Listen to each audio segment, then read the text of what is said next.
नमस्ते सनातनी बंधुओं। सनातन धर्म के अनुसार सृष्टि की उत्पत्ति कैसे हुई ये हमारे वेदों में वर्णित है, विशेषकर ऋग्वेद में।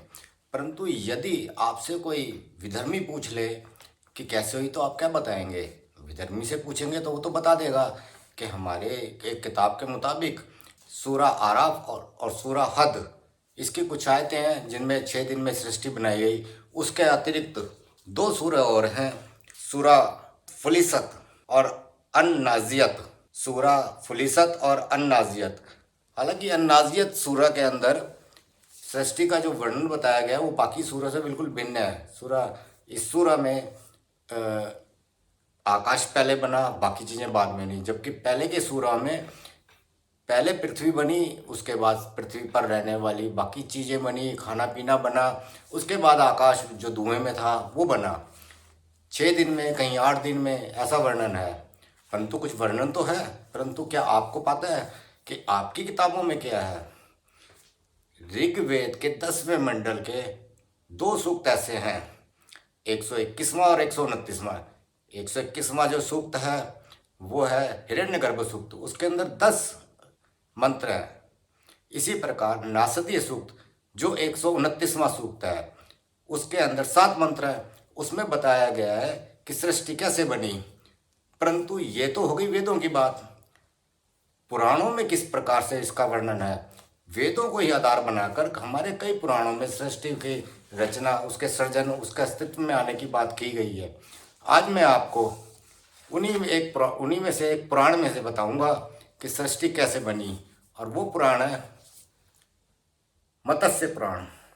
इस मत्स्य पुराण के दूसरे अध्याय के 25वें श्लोक से हम शुरू करते हैं। मत्स्य पुराण भगवान मत्स्य के अवतार के ऊपर आधारित है, जहाँ भगवान मत्स्य यानी विष्णु का वो अवतार जो मत्स्य के रूप में था, उन्होंने मनु को जो बताया उसके बारे में वर्णन है। तो चलिए 25वें श्लोक से शुरू करते हैं। महाप्रलय के समय का अवसान होने पर, ये तो आपको पता ही है, प्रलय होती है और फिर सृष्टि की रचना होती है। ये चक्र हमारे सनातन धर्म में चलता ही रहता है। तो जब प्रलय हो चुकी होती है, उसके बाद कैसे सृष्टि बनती है, उसका वर्णन यहाँ पर किया जा रहा है। महाप्रलय के समय का अवसान होने पर यह सारा स्थावर जंगम रूप जगत सोए हुए की भांति अंधकार से आच्छादन था। ना तो इसके विषय में कोई कल्पना ही की जा सकती थी, ना कोई वस्तु जानी ही जा सकती थी, न किसी वस्तु का कोई चिन्ह ही अवशेष था। सभी वस्तुएं विस्मृत हो चुकी थी, कोई ज्ञातव्य वस्तु रह ही नहीं गई थी। तदंतर जो पुण्य कर्मों के उत्पत्ति स्थान तथा निराकार हैं, वे स्वयंभू भगवान उस समस्त जगत को प्रकट करने के अभिप्राय से अंधकार का भेदन करके प्रादुर्भूत हुए। यहाँ पर जब सब कुछ अंधकार था, तब भगवान वहाँ पे प्रकट होते हैं। यानी प्रकार भगवान है तो सही, प्रकट रूप में नहीं है, पर हैं तो वो प्रकट होते हैं। और क्या करते हैं देखते हैं। उस समय जो इंद्रियों से परे, प्रात पर सूक्ष्म से भी सूक्ष्म, महान से भी महान, अविनाशी और नारायण नाम से विख्यात हैं, वे स्वयं अकेले ही आविर्भूत हुए। उन्होंने अपने शरीर से अनेक प्रकार के जगत की सृष्टि करने की इच्छा से भली भांत ध्यान करके प्रथम तो जल की रचना की और उसमें अपने वीर्य स्वरूप बीज का निक्षेप किया।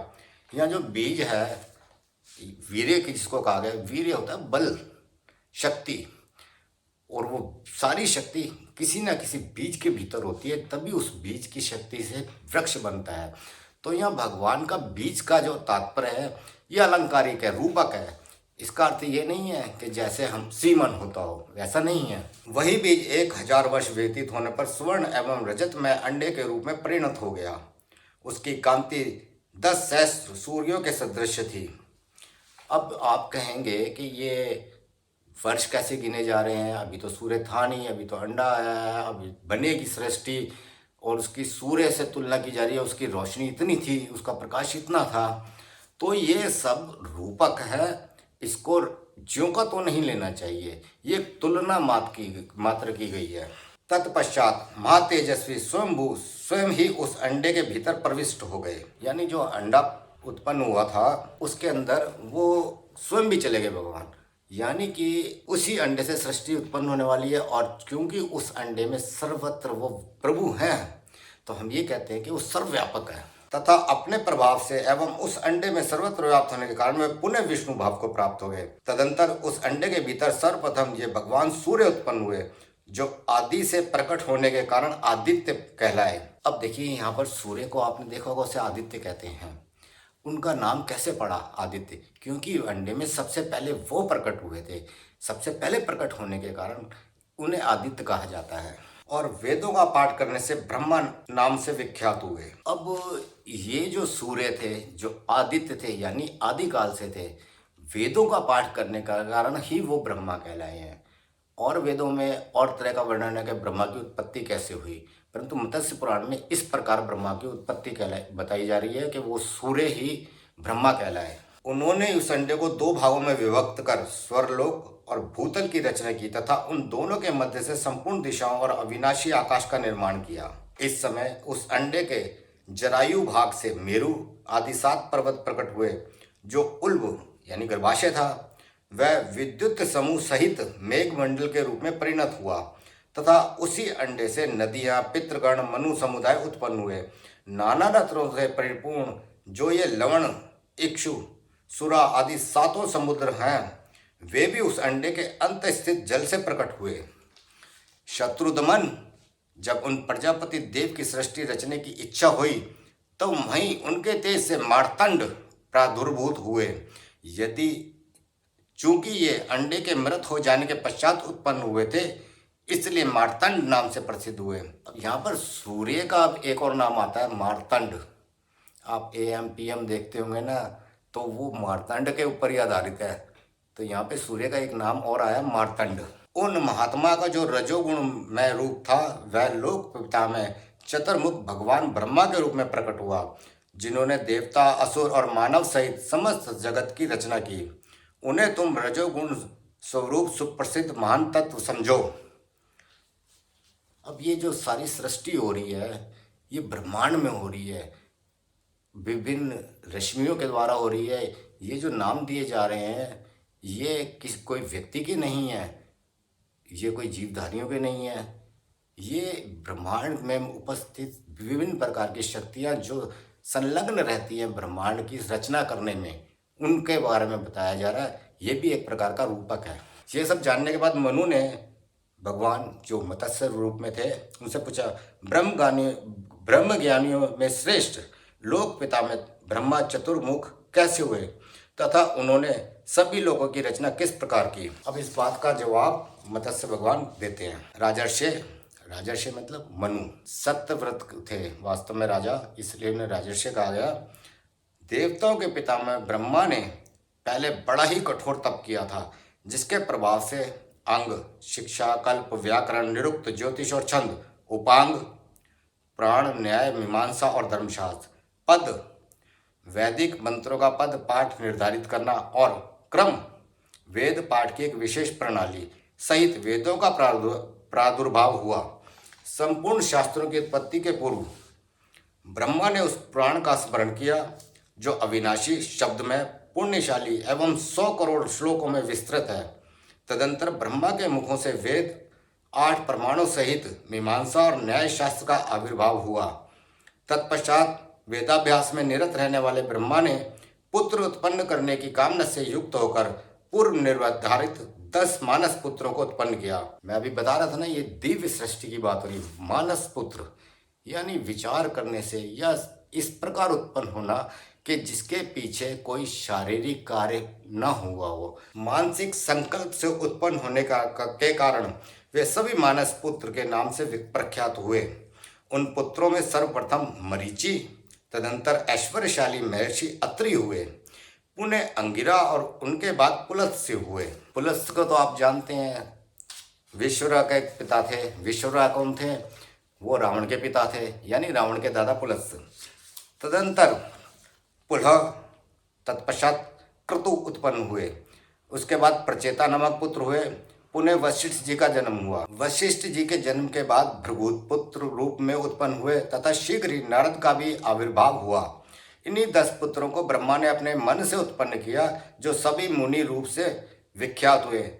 अब आप समझ गए होंगे मुनि क्यों कहा जाता है। जो मन से ब्रह्मा के मन से उत्पन्न हुए वो मुनि कहलाए। राजन, अब मैं ब्रह्मा के शरीर से उत्पन्न हुए मात्र विहीन पुत्रों का वर्णन करता हूँ। प्रजापति ब्रह्मा के दाहिने अंगूठे से दक्ष प्रजापति प्रकट हुए। उनके स्तनांत भाग से धर्म और हृदय से कुसुमायुध यानी कामदेव का जन्म हुआ।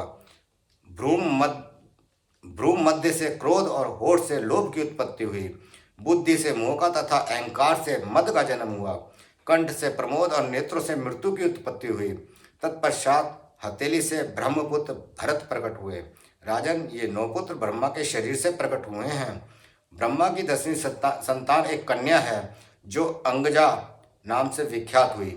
मनु ने पूछा, भगवान, आपने जो ये बतलाया कि बुद्धि से मोह की उत्पत्ति हुई और इसी प्रसंग में अहंकार, क्रोध एवं बुद्धि का भी नाम लिया, सो ये सब क्या है? अच्छा, यहाँ पर जो भरत आए हैं, ये भरत कौन है? ये भरत मुनि है जो नाट्य वेद या भरतनाट्यम के प्रवर्तक माने जाते हैं। ये वो भरत नहीं, शकुंतला वाले। अब भगवान मत्स्य कहते हैं, राजर्षि सत्व, रजस और तमस, जो ये तीनों गुण बतलाए गए हैं, उनकी साम्यावस्था को प्रकृति कहा जाता है। कुछ लोग इसे प्रधान कहते हैं, दूसरे लोग इसे अव्यक्त नाम से भी निर्देश करते हैं। यही प्रकृति प्रजा की सृष्टि करती है और यही सृष्टि को बिगाड़ती भी है। इन्हीं तीनों गुणों के शुद्ध होने पर इनसे 3 देवता उत्पन्न होते हैं। इन तीनों देवों की मूर्ति तो एक ही है, परंतु वह ब्रह्मा, विष्णु और महेश्वर इन 3 देवताओं के रूप में विभक्त हो जाती है। तदंतर प्रधान के विकृत होने पर उससे महत तत्व की उत्पत्ति होती है, जिससे लोगों के मध्य में उसकी सदा महान रूप से ख्याति होती है। इस महत तत्व से मान को बढ़ाने वाला अहंकार प्रकट होता है। उस अहंकार से 10 इंद्रियां आविर्भूत होती हैं, जिनमें 5 बुद्धि के वशीभूत रहती हैं और दूसरी 5 कर्म के अधीन रहती हैं। इस इंद्रिय समुदाय में क्रमशः श्रोत्र, त्वचा, नेत्र, जिह्वा और नासिका, ये 5 ज्ञानेंद्रियां तथा पादु यानी गुदा, उपस्थ यानी मूत्रेंद्री, हस्त, पाद और वाणी, ये 5 कर्मेंद्रियां हैं। इन 10 इंद्रियों के क्रमशः शब्द, स्पर्श, रूप, रस, गंध, उत्सर्ग मतलब मल एवं अपान वायु आदि का त्याग, आनंदन, आनंद प्रदान करना, आदान यानी कि ग्रहण करना, गमन और आलाप, ये 10 कार्य हैं। इन 10 इंद्रियों के अतिरिक्त मन नामक 11वीं इंद्रिय है, जिसमें कर्मेंद्रियों और ज्ञानेंद्रियों के समस्त गुण विद्वान हैं। इन इंद्रियों के सूक्ष्म अवयव उस मनीषी के शरीर का आश्रय लेते हैं, वे तन्मात्र कहलाते हैं, और जिसके संपर्क से तन्मात्र की उत्पत्ति होती है उसे शरीर कहा जाता है। अब यहाँ शरीर क्या है उसके बारे में बताया जा रहा है, वो कैसे उत्पन्न होता है।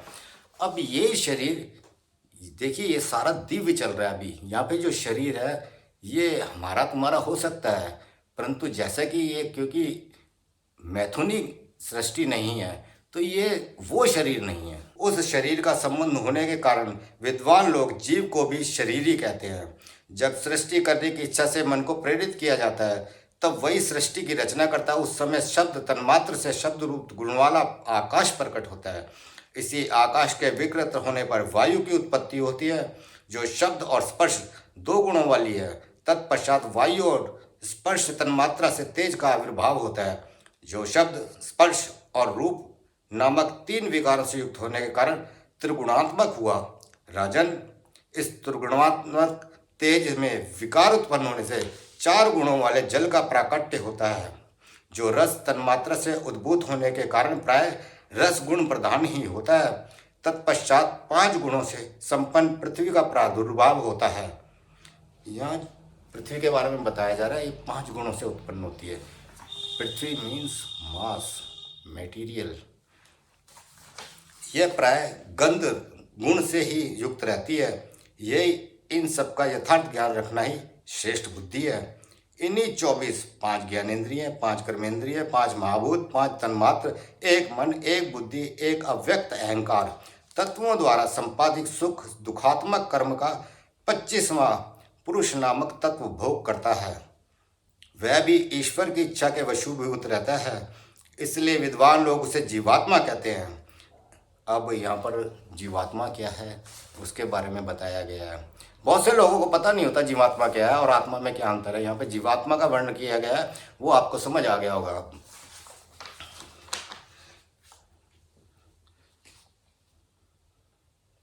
इस प्रकार इस मानव योनि में यह शरीर 26 तत्वों से संयुक्त बतलाया गया है। कपिल आदि महर्षियों ने संख्यात्मक होने के कारण इसे सांख्य ज्ञान नाम से अभिहित किया है तथा इन्हीं तत्वों का आश्रय लेकर ब्रह्मा ने जगत की रचना की है। यहाँ पे आपको पता लगेगा कि हमारे शास्त्र जो 6 शास्त्र हैं उसमें एक सांख्य भी है। सांख्य किसने बनाया? वो कपिल ऋषि ने बनाया। जब ब्रह्मा ने जगत की सृष्टि करने की इच्छा से हृदय में सावित्री का ध्यान करके तपश्चरण प्रारंभ किया, उस समय जब करते हुए उनका निष्पाप शरीर 2 भागों में विभक्त हो गया। उनमें आधा भाग स्त्री रूप और आधा पुरुष रूप हो गया। अब देखिए यहाँ पर ब्रह्मा अपने शरीर को 2 भागों में विभक्त करके पुल्लिंग और स्त्रीलिंग का निर्धारण करेंगे। वह स्त्री सरस्वती शतरूपा नाम से विख्यात हुई। अब यहाँ पर जो शतरूपा का बताया जा रहा है, देखिए मत्स्य पुराण और हरिवंश पुराण में सिर्फ इन 2 पुराणों में ब्रह्मा की पत्नी को शतरूपा कहा गया है। बाकी सब पुराण में शतरूपा को मनु की पत्नी कहा गया है। वही सावित्री, गायत्री और ब्रह्माणी भी कही गई है। तो ये 5 प्रकार के नाम ब्रह्मा के अर्ध शरीर से जो स्त्री रूप बना है उसके बताए जा रहे हैं। यद्यपि ये विभिन्न प्रकार की रश्मियों के का नाम है जो ब्रह्मांड में सृष्टि को उत्पन्न करती हैं। लोग इसको अलग अलग तरीके से इसकी व्याख्या करते हैं, इसको अलग अलग तरीके से लेते हैं। वेदों में अलग ढंग से है, वहाँ पे एक रश्मि विज्ञान की बात भी है, वहाँ पे ऋचाओं की बात भी आती है, अलग अलग नाम दिए गए हैं। चूँकि वेदों से लिया गया है ये पुराण भी, तो इसको में थोड़ा सा अंतर आ जाएगा क्योंकि यहाँ रूपक कुछ अलग ढंग से प्रस्तुत किए जा रहे हैं। इस प्रकार ब्रह्मा ने अपने शरीर से उत्पन्न होने वाली सावित्री को अपनी पुत्री के रूप में स्वीकार किया। देखिए अपने ही शरीर से उत्पन्न हो रही है सावित्री, तो उन्हें पुत्री कहा जा रहा है। परंतु तत्काल ही उस सावित्री को देखकर वह सर्वश्रेष्ठ प्रजापति ब्रह्मा मुग्ध हो उठे और यूं कहने लगे, कैसा मनोहर रूप है, कैसा सौंदर्यशाली रूप है। ब्रह्मा को सावित्री के मुख की ओर अवलोकन करने के अतिरिक्त कुछ नहीं दिखता था। वे बारंबार यही कह रहे थे, कैसा अद्भुत रूप है, कैसी अनोखी सुंदरता है। तत्पश्चात जब सावित्री झुककर उन्हें प्रणाम करने लगी तब ब्रह्मा पुनः उसे देखने लगे। तदंतर सुंदरी सावित्री ने अपने पिता ब्रह्मा की प्रदक्षिणा की। इसी समय सावित्री के रूप का अवलोकन करने की इच्छा होने के कारण ब्रह्मा के मुख के दाहिने पार्श्व में पीले गंड स्थलों वाला एक दूसरा नूतन मुख प्रकट हो गया। पुनः विस्मय युक्त एवं फड़कते हुए होठों वाला दूसरा यानी यहाँ पे तीसरा मुख पीछे की ओर उद्भूत हुआ तथा उनकी बाईं ओर कामदेव के बाणों से व्यथित से दिखने वाले एक अन्य चौथे मुख का आविर्भाव हुआ। सावित्री की ओर बार बार अवलोकन करने के कारण ब्रह्मा द्वारा सृष्टि रचना के लिए जो अत्यंत उग्र तप किया गया था उसका सारा फल नष्ट हो गया तथा उसी पाप के परिणाम स्वरूप बुद्धिमान ब्रह्मा के मुख के ऊपर एक 5वां मुख आविर्भूत हुआ जो जटाओं से व्याप्त था। ऐश्वर्यशाली ब्रह्मा ने उस मुख को वर्ण कर लिया। ब्रह्मा के कई मुख कैसे बने और वो किसका प्रतीक है, इस पुराण में यहाँ इस प्रकार वर्णन किया जा रहा है जिससे आपको समझ आएगा ब्रह्मा के एक मुख तो पहले ही था परंतु 4 और कैसे हुए, यानी वो शुरू में 5 मुख वाले थे। तदंतर ब्रह्मा अपने उस मरीचि आदि मानस पुत्रों को आगे देते हैं कि तुम लोग भूतल पर चारों ओर देवता, असुर और मानव रूप प्रजाओं की सृष्टि करो। पिता द्वारा इस प्रकार कहे जाने पर उन पुत्रों ने अनेकों प्रकार की प्रजाओं की रचना की। सृष्टि कार्य के लिए अपने उन पुत्रों के चले जाने पर विश्वात्मा ब्रह्मा ने प्रणाम करने के लिए चरणों में पड़ी हुई उस अनिंदिता शत्रुपा का पाणी ग्रहण किया। तदंतर अधिक समय व्यतीत होने के उपरांत शत्रुपा के गर्भ से मनु नामक पुत्र उत्पन्न हुआ जो स्वयंभू नाम से विख्यात हुआ। उसे विराट भी कहा जाता है। अब देखिए ये जो विराट है ना, एक और हमारे पास गर्ग संहिता होती है, उसके अंदर राधा और श्री कृष्ण का जो पुत्र होता है वो विराट होता है और उससे असंख्य ब्रह्मांडों की रचना होती है। यहाँ भी वो विराट है परंतु गर्ग संहिता में वो राधा और श्री कृष्ण का पुत्र बताया गया है तथा अपने पिता ब्रह्मा के रूप और गुण की समानता के कारण उसे लोग आदि पुरुष या अधिपुरुष भी कहते हैं, ऐसा हमने सुना है। अब ये कौन कह रहा है ऐसा हमने सुना है? ये मत्स्य अवतार में श्री विष्णु तो नहीं कह रहे होंगे, ये पुराण लिखने वाला कह रहा है। और पुराण लिखने वाला कौन है? ज़्यादातर आप जानते हैं वेद व्यास। इस प्रकार के जो अंतर मिलते हैं कि ब्रह्मा की पत्नी शत्रुपा है, परंतु दूसरे पुराण में मनु की पत्नी शत्रुपा है। ये अंतर क्यों आता है? इससे ये संशय होता है कि ये सारे पुराण अलग अलग समय में अलग अलग व्यक्तियों द्वारा लिखे गए होंगे। उस ब्रह्म वंश में सात सात के विभाग, जो बहुत से महाभाग्यशाली एवं नियमों का पालन करने वाले स्वारोचित आदि तथा उसी प्रकार औत्तमी आदि स्वयंभू मनु हुए हैं, वे सभी ब्रह्मा के समान ही स्वरूप वाले थे। उन्हीं में इस समय तुम सातवें मनु हो। अब चौथा अध्याय में देखते हैं, जहाँ फिर मनु प्रश्न करते हैं। सर्वव्यापी भगवान, सर्वव्यापी का मतलब विष्णु, वो महान प्रभु जो हैं, उनका एक विशेष गुण है कि वो सर्वव्यापी हैं। उस विशेष गुण जो सर्वव्यापक है, उसका नाम ही विष्णु है। पुत्री की ओर बार बार अवलोकन तो अत्यंत कष्ट का विषय है, परंतु ऐसा कर्म करने पर भी कमल योनि ब्रह्मा दोष भागी क्यों नहीं हुए तथा उनके सगोत्र पुत्रों का परस्पर वैवाहिक संबंध कैसे हुआ? विभो, मेरे इस संशय को दूर कीजिए। आपने अब्राहिम पंथ जो है, यानी कि दीन इस्लाम और बाकी कल्ट जो है, उनमें देखा होगा आदम हवा, एडम और ईव, उन्हीं की संतानें होती है, वो आपस में विवाह करते हैं, उसी से वंशावली चलती है। तो यहाँ पर भी कुछ उसी तरह से है, परंतु यहाँ बताया जा रहा है कि ये जो मनु ने प्रश्न किया है, वो पूछ रहे हैं कि वो ऐसा सगोत्र होने के कारण, यानी एक ही गोत्र से, ब्रह्मा के गोत्र से, उसके बावजूद ही वो कैसे संभव हुआ, इस संशय को दूर कीजिए। अब यहाँ पर मत्स्य भगवान यानी श्री विष्णु कहते हैं, राजन, रजोगुण से उत्पन्न हुई ये शत्रुपा रूपी आदि सृष्टि दिव्य है। अब मैं बता ही रहा था कि ये दिव्य सृष्टि की बात हो रही है।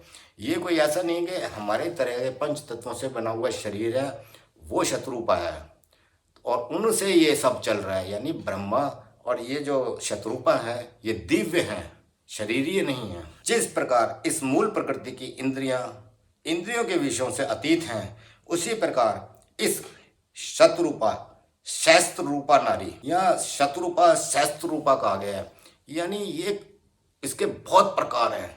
वो जो शक्ति है जो ब्रह्मांड का सृजन करेगी, वो कई रूपों में, यानी कई रश्मियाँ हैं। वेदों में जाके देखेंगे तो वो रश्मियाँ हैं जिन्हें हम ऋषा के रूप में ग्रहण करते हैं। हमारे देवताओं ने, ऋषियों ने उनको ग्रहण किया है, तो वो ऋचा है एक तरह से। इस दिव्य तेज से संपन्न एवं दिव्य ज्ञान से समुद्भूत है, अतः मांस पिंड रूप नेत्रधारी मानवों द्वारा इसका भली भांति वर्णन नहीं किया जा सकता।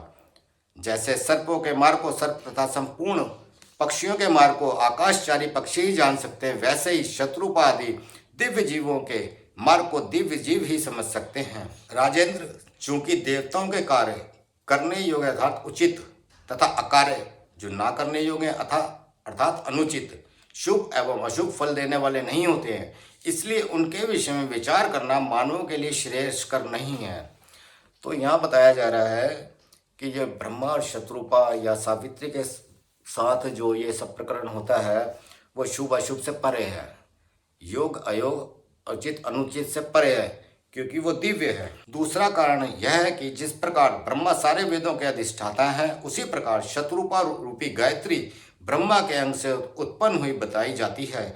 इसलिए मिथुन रूप जोड़ा अमूर्त, अव्यक्त या मूर्तिमान व्यक्त दोनों ही रूपों में कहा जाता है। यहाँ तक कि जहाँ जहाँ भगवान ब्रह्मा है, वहाँ गायत्री रूपी सरस्वती देवी भी हैं, और जहाँ जहाँ सरस्वती देवी हैं, वहीं ब्रह्मा भी है। जिस प्रकार धूप यानी सूर्य से छाया से अलग नहीं होते हैं, उसी प्रकार गायत्री भी ब्रह्मा के सामीप्य को नहीं छोड़ती है। यद्यपि यहाँ पर देखिए, आपने अन्य पुराण में देखा होगा, सूर्य की पत्नी छाया होती है, तो यहाँ पर उसी का उदाहरण दिया गया है। एक उदाहरण के तौर पर बताया गया है कि जैसे सूर्य जहाँ भी होगा तो वहाँ हर एक चीज़ की छाया बनेगी, और जब सूर्य होता है तो छाया हमेशा रहती है, वो एक साथ चलते हैं। उसी प्रकार ये सरस्वती या शत्रुपा है, ये सदैव ब्रह्मा के साथ ही रहेगी, दोनों भिन्न नहीं हो सकते। यद्यपि ब्रह्मा वेद समूरूप है और सावित्री उनकी अधिष्ठात्री देवी है, इसलिए ब्रह्मा को सावित्री पर कुदृष्टि डालने से दोष नहीं लगा। तथापि उस समय अपने उस कुकर्म से प्रजापति ब्रह्मा लज्जा से अभिभूत हो गए और कामदेव को शाप देते हुए यूं बोले, चूंकि तुमने अपने बाणों द्वारा मेरे ही मन को भली भांति शुद्ध कर दिया है, इसलिए भगवान रुद्र शीघ्र ही तुम्हारे शरीर को भस्म कर डालेंगे। तदंतर कामदेव ने बड़ी अनुनय विनय से ब्रह्मा को प्रसन्न किया। वह बोला, मानद, इस विषय में आपका मुझे निष्कारण ही शाप देना उचित नहीं है। चतुरानन, आपने ही तो मुझे इस प्रकार संपूर्ण देहधारियों की इंद्रियों को शुद्ध करने के लिए पैदा किया है। अब जैसे कि पहले बताया गया था, वो देहधारी भी है और दिव्य भी हैं, दोनों रूपों में ब्रह्मा और सरस्वती विद्वान है। और यहाँ पर कामदेव को ये कहा गया था वो देहधारियों को इस प्रकार शुद्ध करेंगे। तो यहाँ पर इस क्लियर होता है कि यहाँ पर कामदेव ने देहधारी ब्रह्मा और देहधारी सरस्वती को शुद्ध किया, यानी अपने काम बाणों से पीड़ित किया है। इसलिए विभो, मैं निरपराध हूँ, तथापि आपने मुझे वैसा शाप दे डाला है। अतः भगवान, मुझ पर कृपा कीजिए जिससे मैं पुनः अपने पूर्व शरीर को प्राप्त कर सकूं। तब ब्रह्मा कामदेव से कहते हैं, वैवस्वत मनवंतर के प्राप्त होने पर असुरों के विनाशक श्री राम, यहाँ जो श्री राम शब्द कहा जा रहा है ये संकर्षण यानी बलराम के लिए कहा जा रहा है, ये दशरथ पुत्र श्री राम के बारे में नहीं कहा जा रहा है।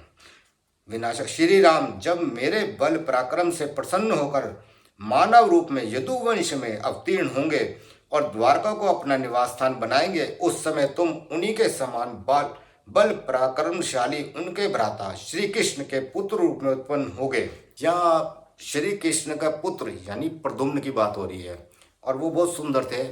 और ये जो प्रद्युम्न थे ये कामदेव के ही अवतार थे। इस प्रकार शरीर को प्राप्त कर संपूर्ण भोगों का भोग करने के उपरांत तुम भरत वंश में महाराज वत्स के पुत्र हो गए। तत्पश्चात विद्याधरों के अधिपति होकर माँ प्रलय पर्यंत धर्म पूर्वक सुखों का उपभोग करके मेरे समीप वापस आ जाओगे। इस प्रकार शाप और कृपा से संयुक्त कामदेव शोक और आनंद से अभिभूत होकर जैसे आया था वैसे ही चला गया। मनु ने पूछा, भगवान, आपने जिनके वश में कामदेव की उत्पत्ति बताई है ये यदु कौन है? भगवान रुद्र ने कामदेव को किस लिए और कैसे जलाया तथा भरत वंश में पहले किसकी और कौन सी सृष्टि हुई थी? मेरे मन में महान संदेह उत्पन्न हो गया, अतः आप प्रारंभ से ही इन सबका वर्णन कीजिए। अब भगवान कहते हैं, राजन, ब्रह्मा के शरीर के आधे भाग से जो ब्रह्मवादिनी गायत्री उत्पन्न हुई थी और जो मनु की माता थी तथा जिसे शत्रुपा और शतेंद्रिया नाम से भी जाना जाता है, उसी शत्रुपा के गर्भ से ब्रह्मा जी ने रति, मन, तप, बुद्धि, महादिक और संप्रक इन 7 संतानों को जन्म दिया तथा उन बुद्धिमान ब्रह्मा के पहले ही जो मरीचि आदि 10 मानस पुत्र हुए थे उन्हीं के द्वारा इस संपूर्ण ज्ञानात्मक संसार की रचना हुई। तदंतर ब्रह्मा ने श्रेष्ठ त्रिशूलधारी वामदेव की और पुनः पूर्वजों की भी पूर्वज शक्तिशाली सनत कुमार की रचना की। यह जिन वामदेव की बात हो रही है वो वामदेव और कोई नहीं, भगवान शिव हैं। वामदेव ने अपने मुख से ब्राह्मणों की, भावों से क्षत्रियों की और उर्वों से वैश्यों की और पैरों से शूद्रों की उत्पत्ति की। है ना विचित्र बात। ज्यादातर लोग ये जानते हैं कि ब्रह्मा के इन अंगों से ये चारों वर्ण निकले, परंतु यहाँ पर मत्स्य पुराण में ये भगवान शिव के अंगों से उत्पन्न हो रहे हैं। तदुपरांत उन्होंने क्रमशः बिजली, वज्र, मेघ, रंग बिरंगा इंद्रधनुष और छंद की रचना की। इसके बाद मेघ की सृष्टि की। तत्पश्चात उन शक्तिशाली वामदेव ने जरा मरण रहित एवं त्रिनेत्रधारी 84 करोड़ साध्य गणों को उत्पन्न किया।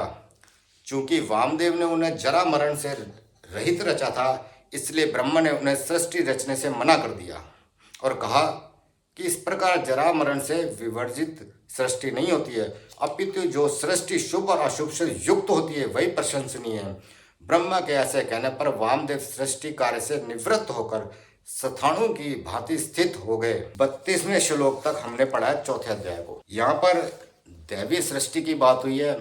आपने ये सारा देखा, पढ़ा, समझा, सुना ना? तो अभी तक आपने चैनल को सब्सक्राइब किया है, ना ही वीडियो को लाइक किया है। आशा करता हूँ कि आप अवश्य करेंगे। और अगले भाग में हम देखेंगे कि मैथुनी सृष्टि क्या होती है, ब्रह्मा ने किस प्रकार मैथुनी सृष्टि यानी जो रति क्रिया से उत्पन्न होती है वो सृष्टि कैसे की है, इसको हम अगले भाग में देखेंगे। तब तक के लिए नमस्ते।